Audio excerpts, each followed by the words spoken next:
ऐसा क्यों? भला कोई इतना नीचे कैसे गिर सकता है, सोच रहा था राजन।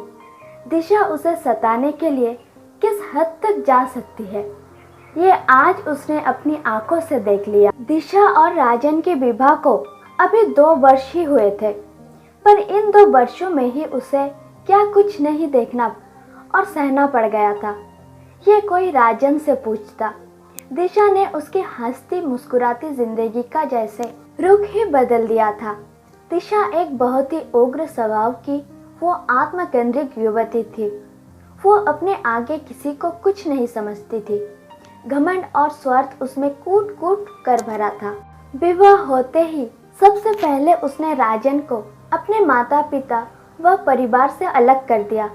हर दिन के होने वाले झगड़ों से तंग आकर राजन के माँ बाप ने ही उन्हें अलग रहने को कह दिया। इतने पर भी दिशा अब राजन को भी परेशान करने लगी।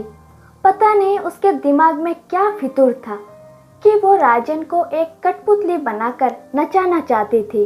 दिशा की इच्छा के विरुद्ध यदि राजन एक कदम भी उठा लेता तो वो रौद्र रूप धारण कर लेती।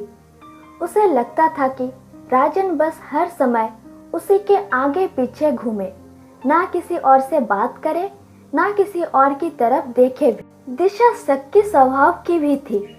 यद्यपि वो पढ़ी लिखी आज के समय की लड़की थी, पर पता नहीं वो किस कुंठा से ग्रस्त थी कि कुछ करना भी नहीं चाहती थी, कोई जॉब वगैरह।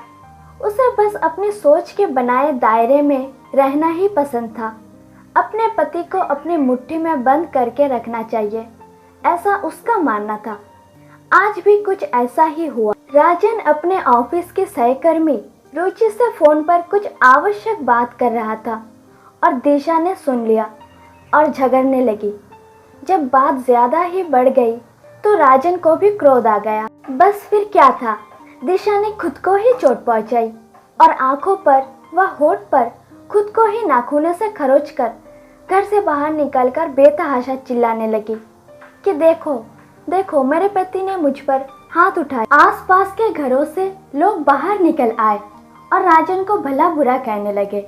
वैसे भी हमारे समाज में पुरुषों को ही कसूरवार माना जाता है, पर हर बार पुरुष अत्याचारी और स्त्री बेचारी नहीं होती।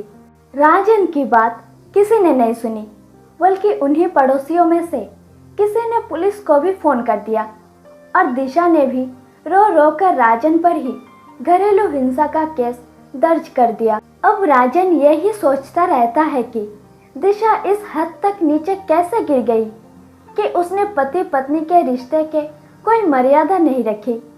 वो जिसने अपना घरबार, अपने माता पिता सबको छोड़ दिया केवल इसीलिए कि अपनी पत्नी का हर हाल में साथ निभाए। उसी ने केवल अपनी जिद और शक के चलते उसे जेल तक पहुंचा दिया।